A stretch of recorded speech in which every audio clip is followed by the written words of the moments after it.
So the video you're about to watch is an update to the community last Tuesday that was given by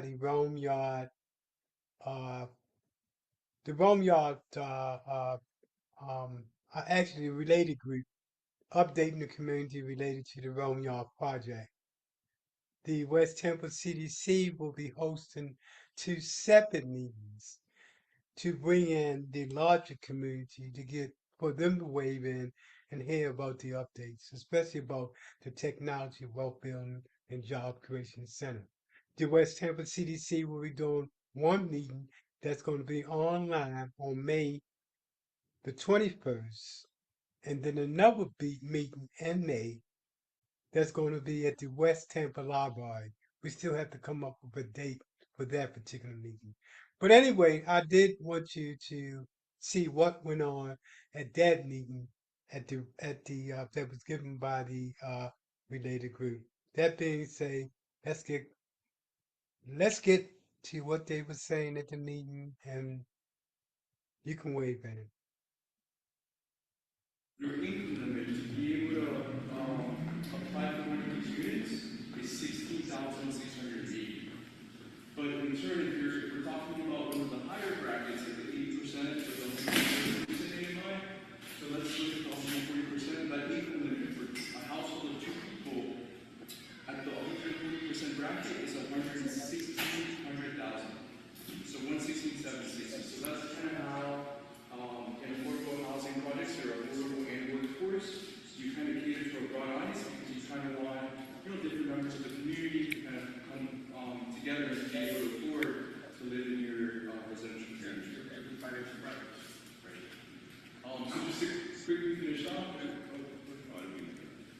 just curious how often that thing on an annual basis.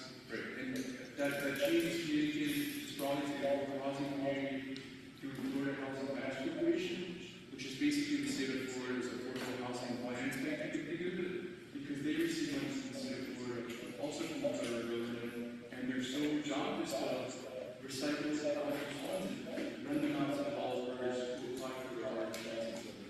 But every year, this is actually going to get released a new AMI units for 2026 in the next coming weeks, like 2 to 3 weeks by the state of Florida. Yeah, I just wanted to mention that the reason why they're able to bring those numbers down so low is because Tampa Housing Authority is coming in with that voucher program. And that means really low-income people are able to get part of this project. So it's a joint project with Tampa Housing Authority and the related group. And that's how we're able to bring those numbers down so low. Thank you for mentioning that, Mr. Adams, because actually, yeah, you're right. There's 58 units at the 20% AMR are specifically the ones that are going to have the project-based vouchers with the tenant housing authority. That's a great segment. Okay. So as part of this phase, we're also going to have the Workforce Training Center in partnership with the West Tampa CDC, East Tampa CDC, which I don't know if you want to maybe introduce yourself, Mr. Reynolds, for those. Yeah, just quickly, my name is Michael Randolph, and I'm with the West Tampa Community Development Corporation. We have the vice chair here, Joe Robinson, everybody know him. We really benefiting from this deal by way of the Community Benefit Center, because what we bring into West Tampa is a technology, wealth building, and job creation center. That means we're going to be creating businesses and jobs as well. It's so important that we do this, because if the only thing you're doing is development and you're not doing anything to lift up the people, well, the people leave. That's our strategy to make sure everybody stays and this become an inclusive project for everybody. Thank you very much. Just to keep going, this is, I mean, there's no better, this is a really good justice kind of actually safe construction, because on your way over here as a drive, it's a little bit more further along now than these pictures are about a week or two old.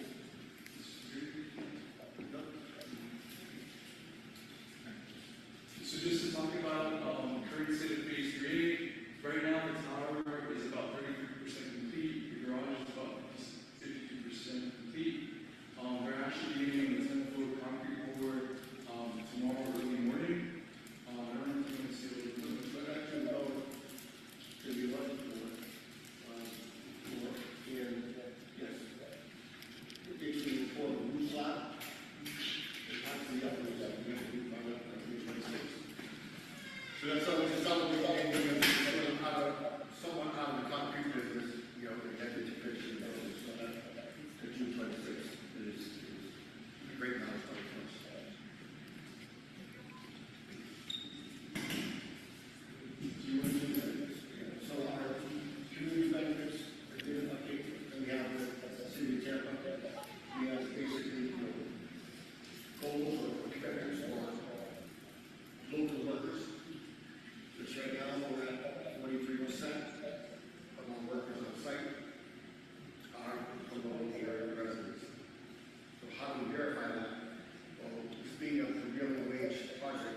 certified accountants. And we check those certified payrolls with the people on site. So we have the names of the people, the home addresses of the people, phone numbers of the people, you know, in our contact system, through payroll. And we also go on site and interview them to make sure that everyone is who they're supposed to be. So we verify all the workers both personally and for our certified payroll process. So that's how we know that we have a number of local workers in the area.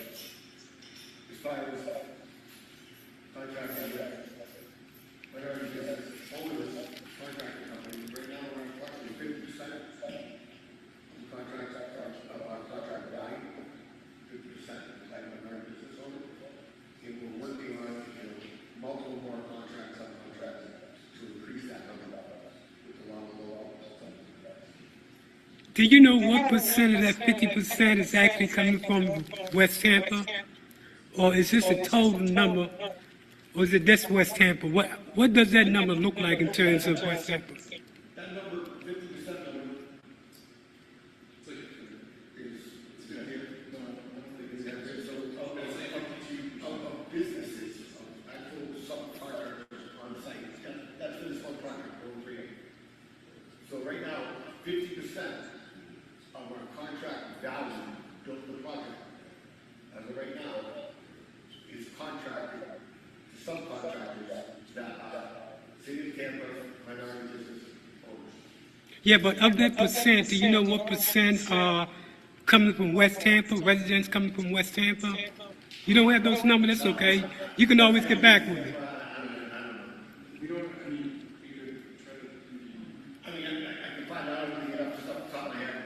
Okay.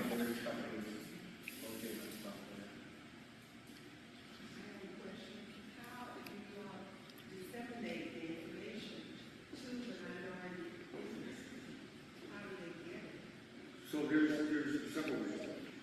There's, see, if Tampa has a registry of minority businesses. We have that. We engaged a local minority business company to help us with our pre-construction efforts. We have, you know, a long list of their minority company, they have a contractor. They have a long list of minority business owners. We have a website so people can see that. So we put our invitation to bid out.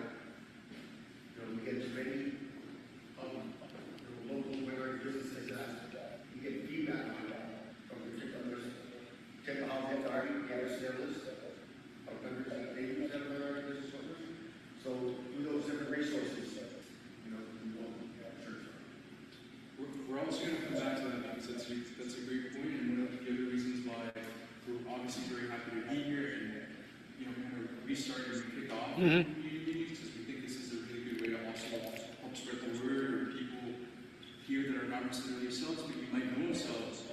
The last slide was kind of talking a little bit more about how to proceed, how to get back in the invitation to bid for the next phase. That's really incredible. Yes, that, so like opportunities are not that, because there's one building under construction, there's multiple buildings.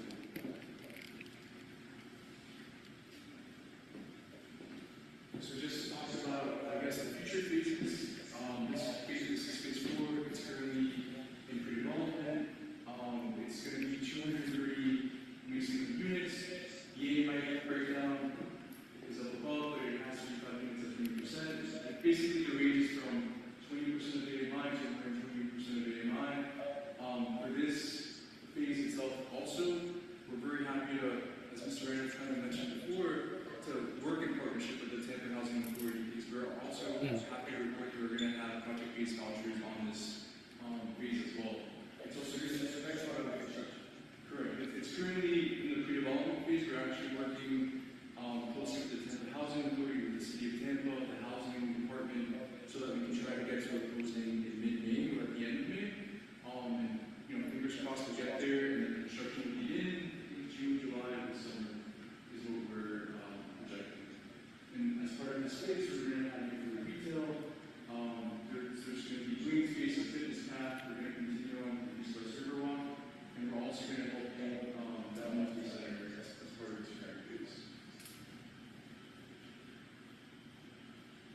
this starts, we're gonna go across the street, residential, starts.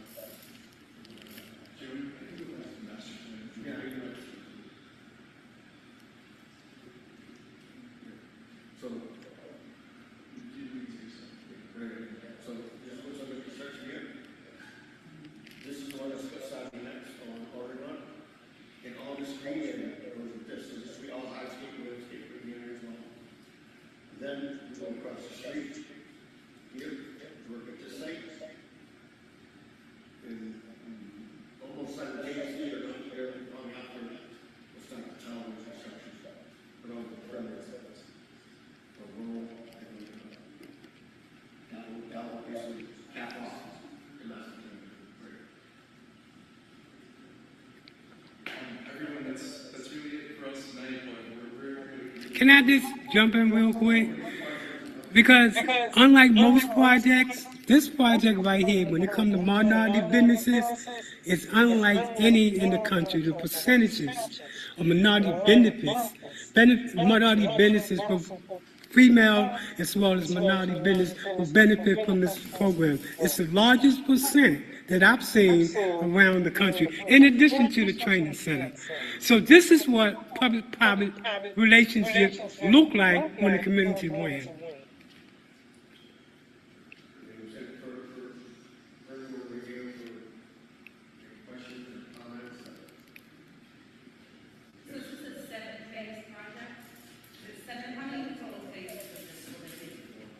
Just 4 phases.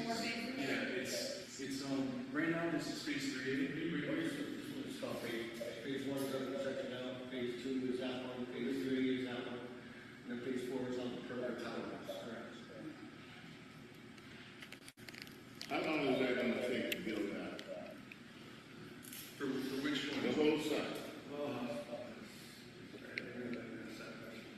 So, you know, how again, you can apply for the money, you got to for the money. I know, how long was it? So, 10 years? So, that takes time. So, we're looking at, I mean,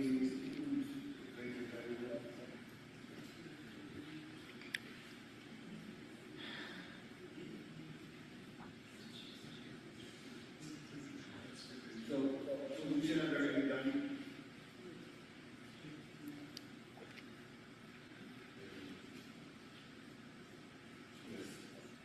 2030. Not really. 2030 sounds really scary, doesn't it? Like, I hate going past it. 2030 is sci-fi. We're a huge corporation. You build buildings, all buildings, all over Canada and all over places. And it hasn't taken me 5 years to get started. Now you're telling us we have another 13 years, 4 years. 4 years. When you're doing one building. For all. Why aren't you doing more than one building? So we will drag it on and drag it on. So, like we said, for the second building, that will start May to June. That will start construction. Then, probably, well, that part, another story building. Says, because of the parking lot, so let's just say another story building is 16 to 18 months. Well, that's under construction. We'll start the next phase. While that's under construction, we'll right about the same time that starts, we'll be starting the town rooms. You're really seeing every single building at one time. You got a salary for everybody living in that? Yeah, we had something going. You guys could just sign in before you leave, but I just want to go back to your question, and just to add on a little bit of what Tom's saying. The construction part itself does take time, 18 to 24 months, but I think maybe kind of what's hard, maybe just for the general member of the public to kind of also appreciate, just because it's the part that's like not really talked about, it's kind of really behind the scenes. It can take a while also just to line up the pre-development process, because a lot of our projects here, we're actually working with the Tampa Housing Authority, with the city of Tampa. We've applied to the state of Florida for some of the financing, and that actually takes time. It takes months. Like right now, for this closing process that's going through phase 4, that hopefully is going to start over the summer, we have been working in the pre-development process for almost a year, if not longer. So it's not just the construction process when you think about, okay, another 4 years, but it's behind the scenes. We also have to apply to, affordable housing financing out there, working with our partners with the city, with the temporary housing authority, to kind of cobble together the financing. And then not only once you have that, what we're working with, it's like 80, 90 people working groups with all the attorneys, all the bank's attorneys, and it's not easy to kind of just like herd 100 people to kind of close on the financing before you even get to the construction process. So that's also why these processes, exactly, these can take a little bit. If it wasn't a reform housing, that's different. So related, my first 5 years were related. I built 4 50-story condominiums in Miami. 1, 2, 3, 4, all going all the time. Finishing, 7 or 8 months staggered. We're talking 50-story buildings, all in one spot. Because it was private. Basically, bank came, and gave us a loan, we started construction. Then they gave us loans, started construction. Gave us loans, started construction. This process is way phase 4 includes the adult basement? Yeah, it includes the element consider as far as we're gonna help paint the exterior, but that's all it includes. We're not gonna develop over it, we're just painting on the exterior. So it'll still be available for kids? Yeah, it's just more like an improvement on the outside, just so it's going to be a lot more paint if you don't just paint. Look, you got it. Just paint on the okay. We'll do that. Well, let me add that the West Campus CRACAC, Community Advisory Committee, we're looking at putting some money in this place. We put money into South Seniors Park, 1.3 million. We're going to put 4 million in operating park, building brand new, we had a over there last week. Brand new Ray Park, including $1 million outside with lights, T-gold sidewalks, all in there. Because the city don't have it in their general fund, and we also have targeted this place because it's got popular. But also, we'd like to have our meetings here to have the adequate acoustics in it. And we're not going anywhere. We don't sunset like East Tampa 2034. Our salary sunsets in 2044. So we're going to be around here now, because I'm around here now. So that's what we're looking at. As far as the community benefit agreement, only required related to paint outside. We already do that. But there are also some other projects going on that really ain't got nothing to do with it. And you see all those trailers over there in that parking lot, that's the West River Walk, the West Bill. They're the ones that came through and tore up the speakers because they didn't have West River Walk's going to come right there. And there's going to be major work on Rome Avenue. You're not going to know what Rome Avenue is. If you go down on the south part of Rome now, towards Kennedy, you'll see what I'm talking about. It's having a complete makeover all the way up here to Columbus Drive. We have ribbon cutting over here on the bridge, the other day over by the other side of the river. You're going to be able to come across, and you're going to come right through here. In addition to that, this gentleman, one of our committee members, raise your hand, this gentleman. She is very interested in the soul walk. I know you may have heard about the soul walk. They have a book that tries to steal my recipe for breaking on it, but I told them I can put it in the book. But they have a book, and we're trying to make sure that there's going to be individual stocking locations that are identified. Why? If you look up on that board, what major thing up there, it's all culture centers.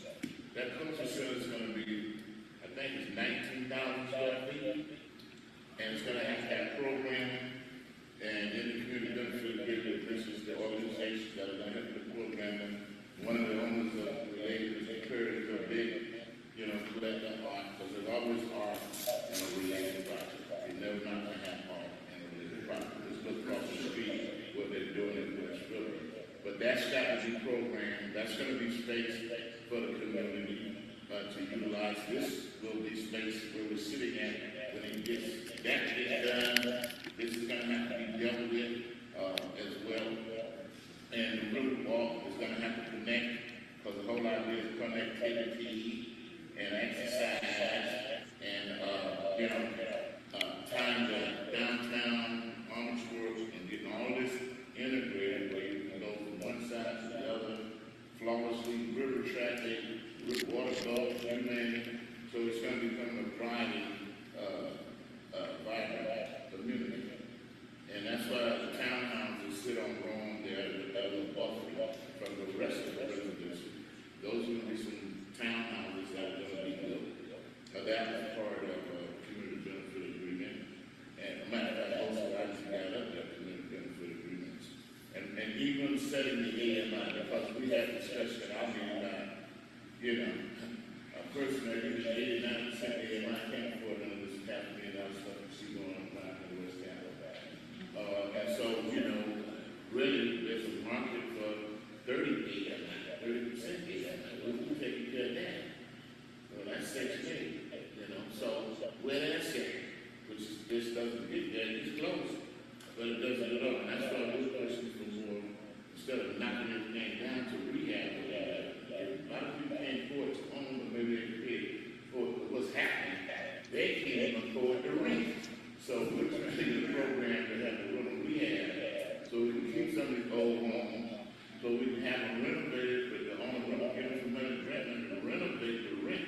But the deal is you get the money, if you keep the rent low to like the Section 8 person.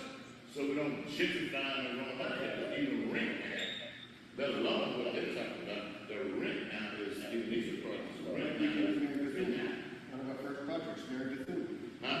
One of our first projects, Mary Bethune. Yeah, that's the seniors. I'm a senior myself. I'm a senior. I don't live with the senior.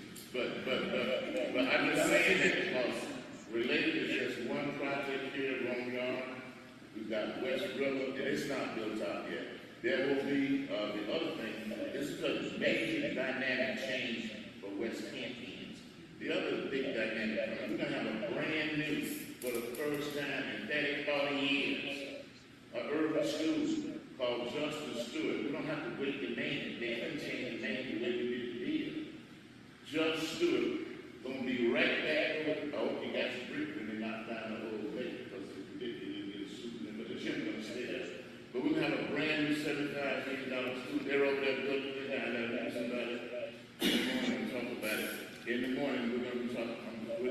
They're bringing back Judge Stewart, supposedly pre-K through 8th grade, and then you walk across the street and go to play. This will be the only school community where you can go from pre-K and walk across the stage to get a high school diploma. High school, without ever having to leave neighborhood, to be bussed around. And that was one of the main things I wanted to keep. Yeah, they talk about, they're going to sell Blake, but they don't sell Blake on the river. That ain't going to happen. Matter of fact, we've enhanced it. We have the only high school facility in the state of Florida, probably in the nation, where we have a professional women's soccer team. Y'all don't go over there, but they got a professional women's soccer team play there every night. Every other night they got over there. That's happening over here on the other side. And then finally for the children, my thing is I'm getting all this out of the grandchild. One of the things is over there right across the way, next to Lorenzo back here, we negotiated to push the pressure to the NFL alumni and the housing authority, very generous, to put a $300,000 obstacle course, an NFL obstacle course, so kids you want to run the 40, let's see how fast you can go with that light they want to put there. We try to keep up with it. Let you get over there and go to some of those activities that they have in the combine, that they have in the draft, that they have in the draft right now, tonight. So they wanted to have that, and have one for that exercise for the children in the neighborhood. Okay? So we're going to have more children come back, or we can build them more farms. Now that's just up here. That's what I'm talking about. I'm just informing people, because, a lot of people say, well, what's going on with 90K?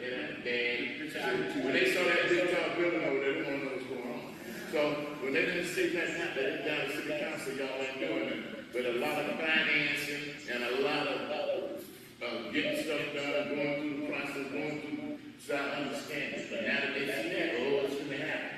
And you'll see more people that's going to happen. So I'm just letting the community know that you don't just have a long yard, you don't just have a West River, you got a brand new school going, you got a cultural center going to come with the wrong yard. Maybe if it's a might you might have an African Cultural Center if they can get a deal done with the city to get rid of the reverter clause. And then you're going to have improvement on Wrong Avenue. And you're already seeing improvements within the neighborhood. And a lot of the programs that we have with the West Campus RAICC money, we just budgeted somewhere around $8 million last night. We did a lot of money to get that West River Walk almost without asking this year, and then that's going to free up money for other things, for infrastructure, for us to do. Then we're looking at getting this building going. Because if the city not done, come out the general fund, then what we decided is we're going to enhance our community. We ain't waiting on the city. If we waited on the city to do Ray Park, and if we South Cities, it would still not be done. So that's what we're doing Main Street. You see how we got that paved with the quick wheel, got it striped up, got that park. Still announced that liquor store was done, getting ready to get sold. And people buying it saying they don't want no liquor store there, and we don't want nothing like that crossing that park. We're going to do that park up there. That was, they're going to call the red park. That park is going to get done. And we're going to update our study, community development plan, so we can do all this stuff with all this money we get. So that was just some of the things, and I can't tell you, I got another thing going to, but to tell you that, so if the business, get the information necessary. They also did they have, I think 1,900 square feet, not that much, 2,000. Well, they're supposed to have like a bookstore or some small place like that at a reduced market rate, right? You see what I'm saying here? So that is something else.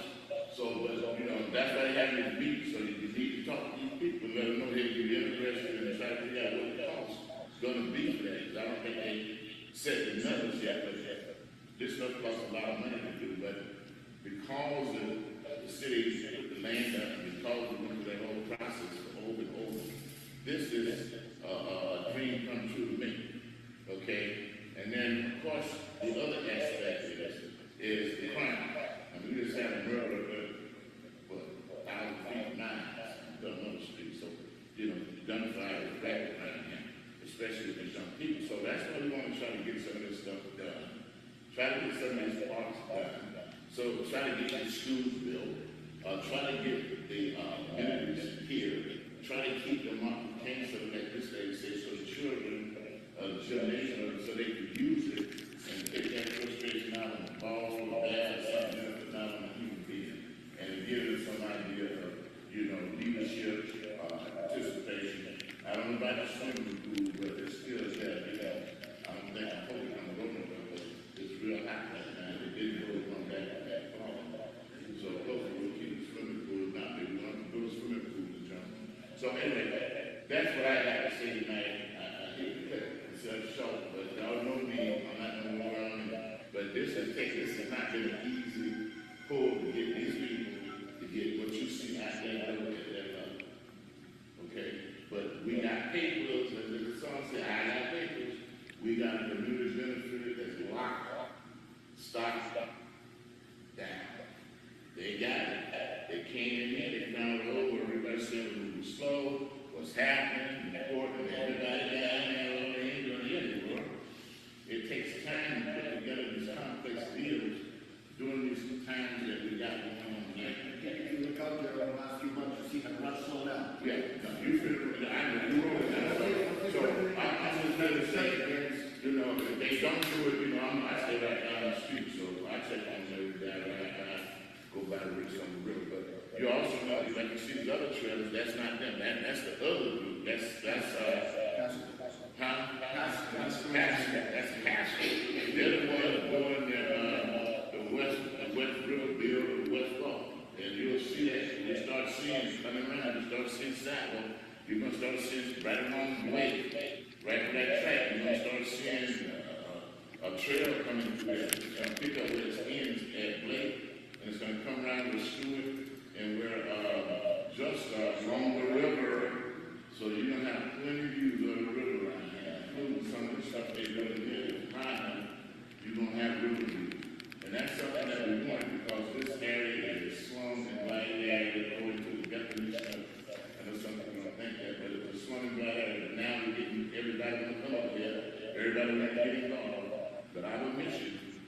sure that the low income, medium income, and one of the best parts, we was blessed by God Almighty to have on this thing. I've been looking at this for 50 years. The best part that we had for all of this was Tampa Conference. If it wasn't for the man sitting right there, Lorenzo, Jerome Ryan, and all the people that were there at the time, this would be happening. But because they vision to see, hey, let's get the projects knocked down and bring back something for people. And one of the main deals, I'm going to shut up and go after that, so I know y'all come to get in, but you know, was that we didn't want to be a food desert. We didn't want to be all these stores trying to be ripping and hands, you know, selling all this other stuff. So we negotiated, and Mr. Paris, I'll never forget, said, now, who's put in this, you and Mr. Paris? Look at something, man. Come on, man. You got the deal, you got West River, you got Long Yard, and you got the other stuff. They have people of color there, and they have students down working there.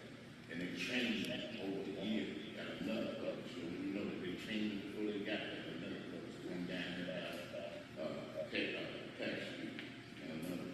So that's what I want to see. Okay, I want to see that coming to the end. I want to see people make some money. Because I told all of them, damn, nothing. And I didn't say on none of this from you. I had to commit to do that. I told them that. I told everybody that.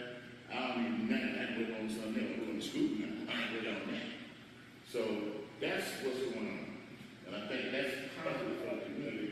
And us old people at my age, you want to see something happen before we go on. Right? All right, that's all I got to say.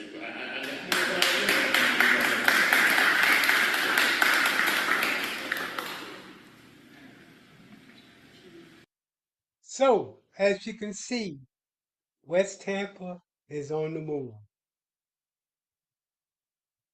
to make sure we engage with the total community. The West Tampa CDC is doing two separate meetings. One is going to be May the 21st. That's going to be online meeting.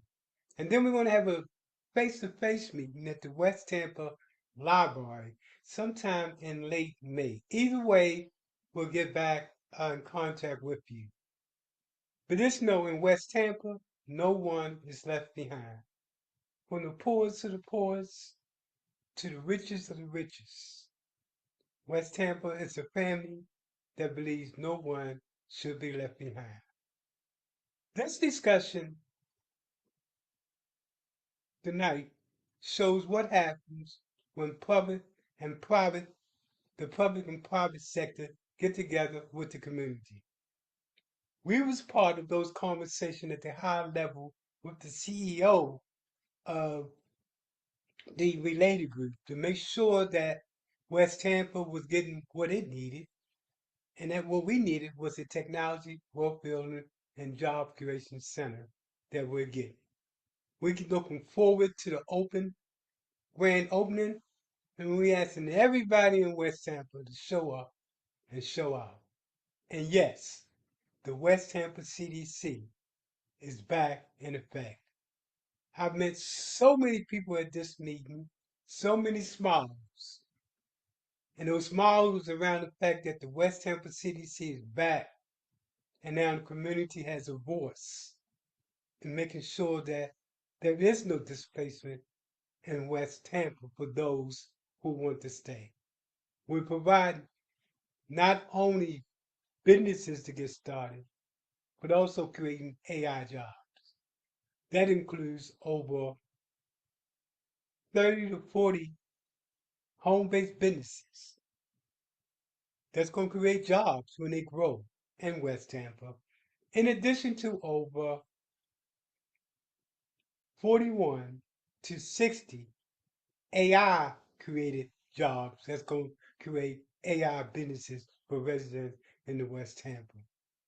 We also are combining the Web3, technology, entrepreneurship, workforce development, and community development all under one roof. Right now, according to the research, The West Tampa Technology, Wealth Building, and Job Creation Center is one of a kind in the nation. They compared us, AI did, to all of the entities that was doing community development, and there was no entity that was combining all of the different strategies together to bring together both AI and the Web3 to create a new force to deal with. As a matter of fact, under AI, 85% of operations will be done by AI, reducing the cost to operate considerably. So, thank you for giving us an opportunity to share with you a little update.